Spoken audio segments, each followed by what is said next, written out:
निर्जीव किताबका पानाहरूले इतिहास बोल्छ, वर्तमान लेख्छ अनि भविष्य देख्छ। खोज्नेहरूले तिनै किताब भित्र आफूलाई भुल्छ, संसार डुल्छ अनि आकाश छुन्छ। ओहो, त्यसैले हामी भन्छौं किताब बोल्छ।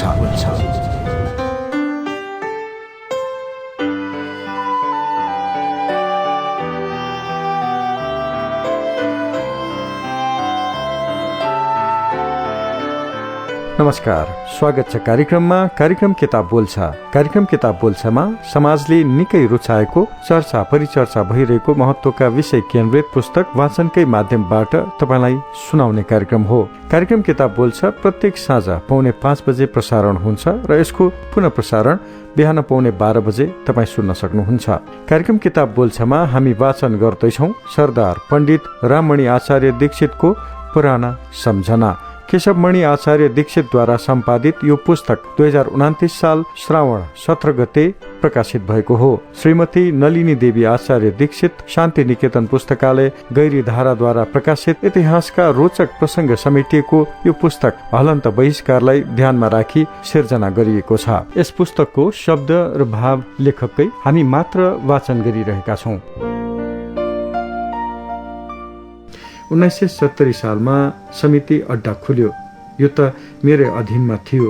मैले नहेरी नहुने पण्डितजीमा पनि 2 जना नै हुनुहुन्थ्यो, पण्डित लेखनाथ तथा पण्डित चक्रपाणी चालिसे। अब कसलाई समितिमा राखौं?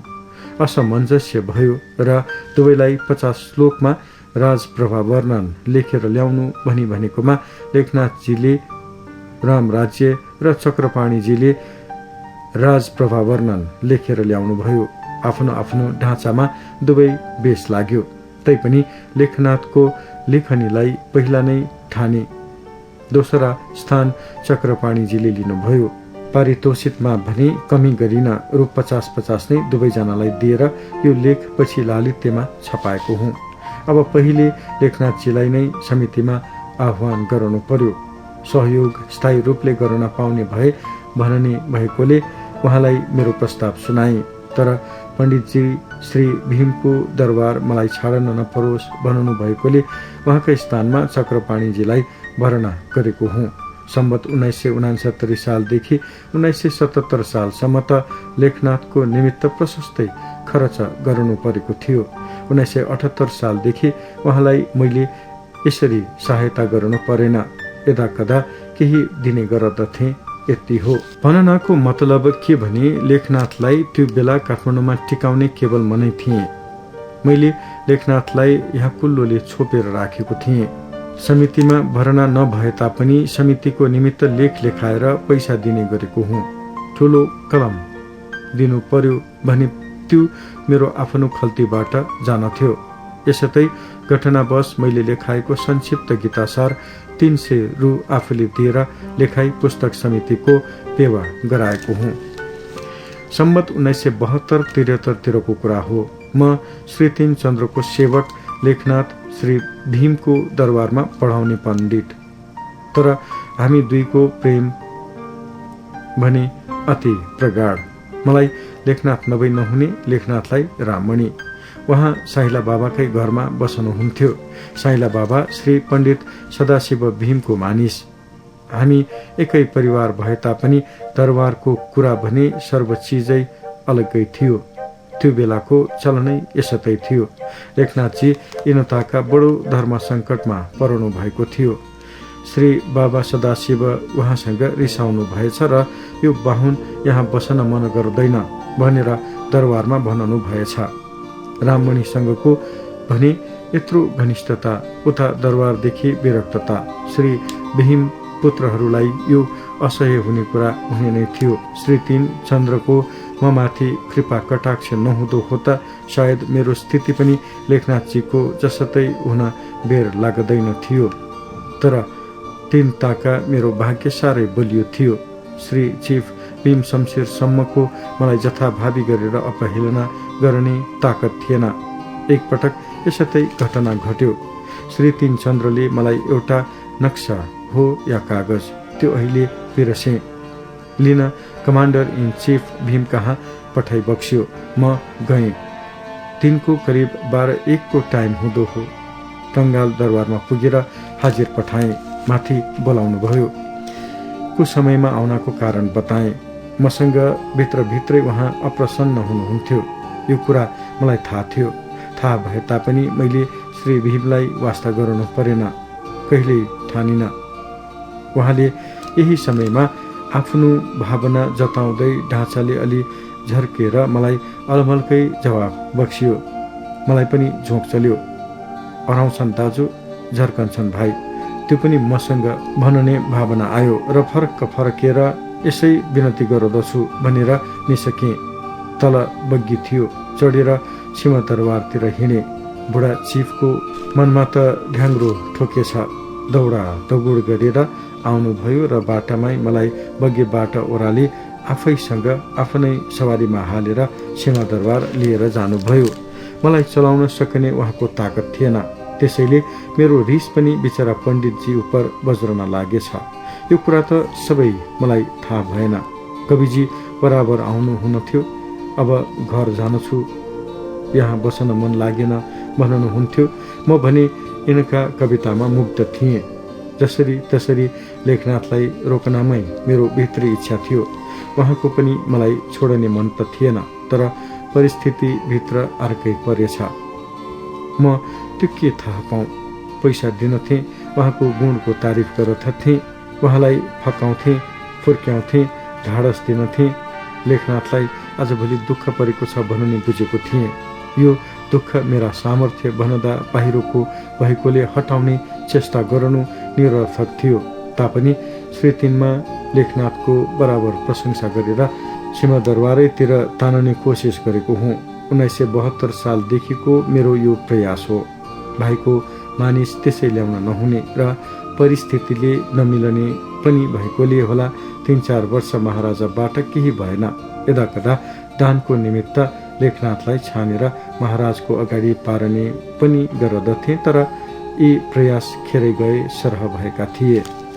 1977 साल भाद्र 7 गतेको नित्य दानको टीका कविजीले लगाउनु भयो।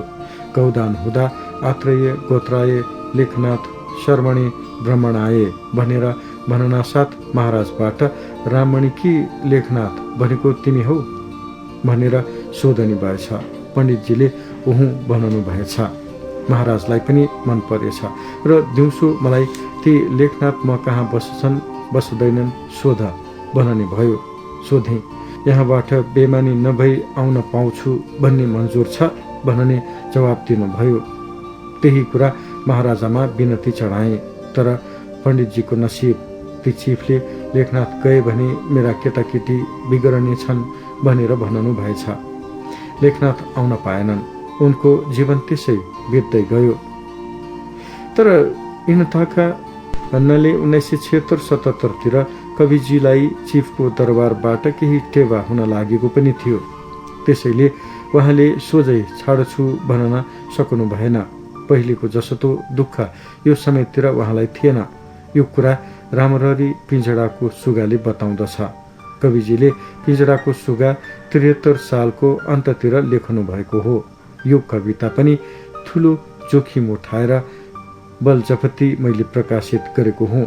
यसतो मार्मिक हृदयग्राही कवितालाई त्यसै छाड्न सकिन। मेरो दृष्टि यो कवितामा नपरेको भए नजाने कहिले पिंजडाको सुगाले नेपाली साहित्य भण्डारलाई आलोकित पार्ने थियो, या सम्भव छ त्यसै मेलकने पनि। लेखनाथलाई लेखनाथ बनाएर उभ्याउने सर्वप्रथम श्रेय यही कविताले लिएको छ भन्ने मलाई लाग्दछ। सुरु 1974 सालको कुरा हो। दिल्ली बजार श्री साहिला बाबा कहाँ गएको थिएँ। काम सकिन साथ मेरा प्यारा मित्रको कोठामा पसेँ। त्यो बेला कविजी कोठामा हुनुहुँदो रहेनछ। सरासर गएर निजले लेखनी गरेको कापी उठाएँ र हेर्न लागेँ। त्यही कापीमा यो पिंजडाको सुगा पनि रहेछ। कविता अति मन पर्यो। कविजीले आफ्नो इतिवृत्तलाई सुगाको रूपमा साह्रै राम्रोसँग घटाउनु भएको रहेछ। यसमा रहेका एक शब्द पनि निरर्थक लागेन। खुब गत लिएर पढ्दै थिएँ। पण्डितजी आइपुग्नु भयो। उहाँ आउनासाथ मैले यो कविता छपाउँछु दिनुहोस् भनेको त हुँदैन, त्यो छापियो भने मलाई मार्दछन् भनेर तरसनुभयो। मैले कविता देखिहालेँ। मलाई यो कविता छाड्न मन थिएन। हाम्रो जीवन वास्तविक पिजडाको सुगा सरीको थियो। यो अत्युक्ति होइन, बुझ्नेले नसम्झने पनि कुरा थिएन। श्री 3 चन्द्रको टाइम भएकोले यो छपाएर केही हुँदैन। महाराजलाई कसैले कान भरे तापनि वास्तविकता निवेदन गरेर लेखकलाई आँच आउन दिने छैन भन्ने मनमा भई हत पाठ्यपुस्तकमा छापिएको कुरामा त्यसो पनि गर्न होला र?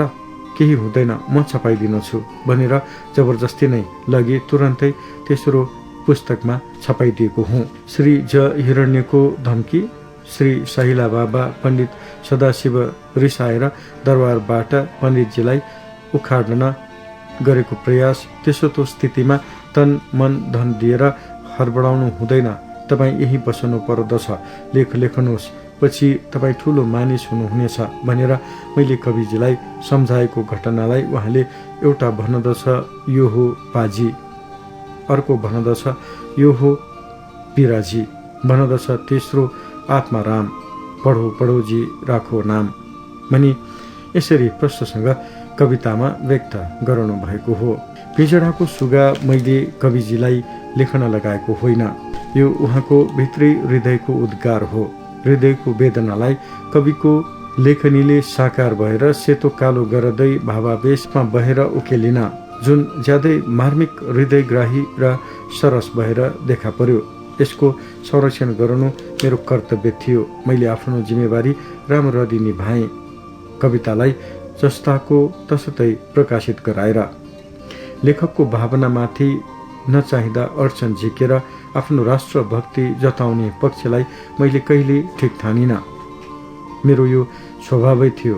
श्री 3 चन्द्रको समयमा बरोबर यस्ता प्रसङ्ग आउँदथे, तिनलाई सकभर ढाकछोप गरेरै हटाउने गरेको हुँ। यो अतिशयोक्ति होइन, मुक्तिनीले सम्झेकै होलान्। एकपटक यसतै घटना पर्न आयो। लेखनाथको सत्यकली संवाद भन्ने पुस्तकमा मकै खेतीको कुरा उठेपछि श्री माहिला गुरुज्यूले मलाई यसबाट पनि 60-70 श्लोक हटाउन लगाऊ, नत्र यो लेख राजद्रोहमा ठहर्छ भनी ठुलो जोर लगाउनु भयो। यो कुरा मलाई चित्त बुझेन र मैले हजुरका कुरा सुनाइदिन्छु। ऊ जे भन्दछ उसले भनेको हजुरमा निवेदन गरौँला भनी टालमटोलको कुरा गरेँ र यो कुरा घर आएर लेखनाथलाई सुनाएँ। मैले यो घटनालाई डायरीमा यसरी उल्लेख गरेको रहेछु।